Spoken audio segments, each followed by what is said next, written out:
The woman unearthed an old photo album from the old mansion, but everyone in the photos had their eyes closed. She asked the butler why they were all sleeping when the pictures were taken. The butler replied, ma'am. They're dead. It turned out that there was a major epidemic last century, and those who survived took photos of their deceased loved ones to express their grief. The woman was frightened and asked the butler to burn the album immediately. On a small island in England in 1945, Grace lived alone with her 2 children in the villa while her husband was sent off to war with no news of his fate. One day, Grace woke from a dream to find all her servants suddenly gone. At that moment, 3 strangers arrived, Mills, Ted, and Lydia, seeking employment. Their arrival resolved Grace's immediate concerns, and she hired them as servants. However, Grace was puzzled as her recruitment advertisement hadn't been published yet. How did they find their way here? Mrs. Mills explained they happened to pass by and decided to try their luck here, as houses like this often needed servants. Mrs. Mills continued, revealing they had worked here before. When the previous owners moved out, they left too. They felt a sense of belonging here, so they returned to seek work. Grace had particular lifestyle habits.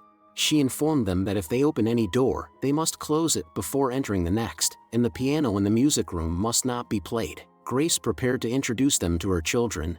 However, she instructed them to close all the curtains and lit candles, due to her children's sensitivity to light, which could cause breathing difficulties and even suffocation. Life returned to its routine, and Grace began teaching her children to read. To help them concentrate, she separated them into different rooms. Soon, she heard crying, assuming it was Nicholas having trouble. However, upon checking, she found him fine. She then went to Anne's room but found nothing amiss. Grace asked Anne if she had been crying, but Anne denied it, and told her mother that indeed, a boy had been crying. What boy? Victor.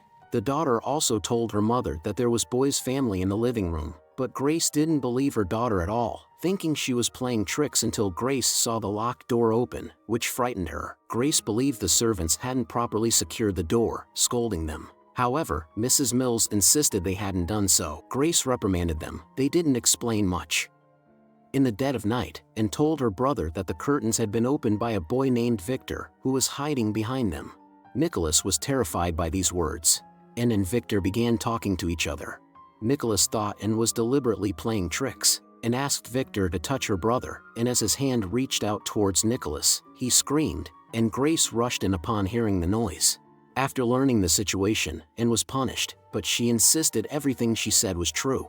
Then, something even more eerie happened. Grace, in the downstairs room, heard frequent footsteps upstairs. She thought it was Lydia, one of the servants, and asked Mrs. Mills to advise her to keep it down. However, a few minutes later, even more urgent footsteps came from upstairs. Grace, extremely sensitive to noise, couldn't bear it and decided to go upstairs to reprimand Lydia.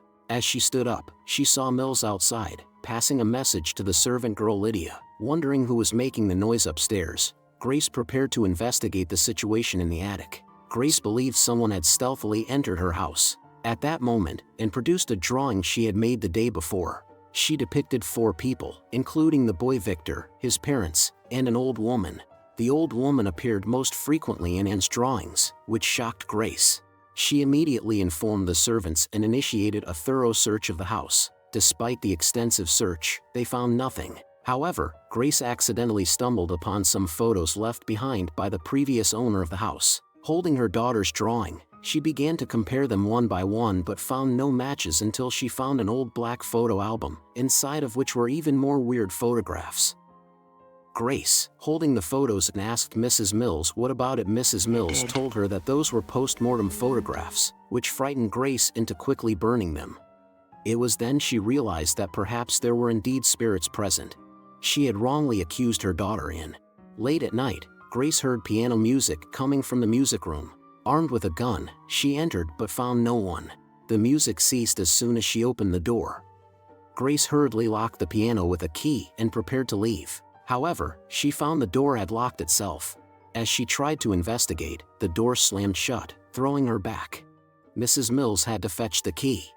When she opened the door, they found the piano open again, and Grace realized the situation was dire. Early the next day, Grace prepared to seek out the priest despite the thick fog outside. The butler asked her to wait, but Grace was in a hurry. She even instructed the servant Ted to check if there were any gravestones in the nearby woods. She suspected all the strangeness was related to the former owner of the house. At this moment, the servants uttered something. Do you think it's safe to let her go? Don't worry, the fog won't let her get very far. They might know some secrets. Ted was using leaves to cover up gravestones. Grace hadn't gone far when she became lost in the fog. Suddenly, her husband Charles appeared out of the mist. Grace couldn't believe her eyes. Her husband, thought lost in war, had survived. She brought Charles back home. However, Charles had changed, becoming despondent. His first question to Grace was about the day the servants disappeared, and Grace seemed to avoid answering the question altogether. Charles informed Grace that he was going back to the front lines, which puzzled her greatly. The next day, Grace woke to find Charles had left, but the children's screams echoed through the house, and the curtains were gone. The light entering frightened the children. Grace wrapped them in coats and began searching for hiding spots. She realized the entire house was without curtains.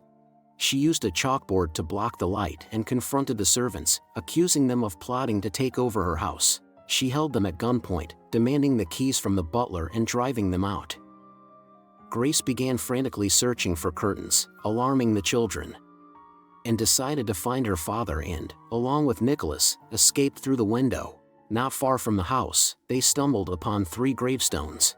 Curious, and approached the gravestones and discovered the names of the 3 servants engraved upon them. In the attic locked by the butler, Grace found a photograph with a date written on the back, featuring the post-mortem images of the 3 servants. Grace felt overwhelmed with terror. Outside, the children found the 3 servants walking towards them. Grace, holding the gun, rushed outside and found the children. She fired at the servants but realized her shots were ineffective. Grace had no choice but to return inside and lock the door. However, the 3 outside informed Grace that they weren't responsible for the strange occurrences. There was another group of unwelcome guests inside the house, searching for Grace. As screams emanated from the children's room, Grace rushed to see and witnessed the figures from Anne's drawing. An elderly woman was somehow contacting Anne.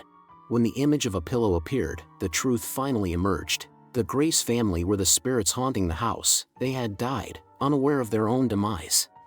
The newcomers, the Victor family, were the actual living residents. Years ago, news of Charles's death on the front lines shattered Grace.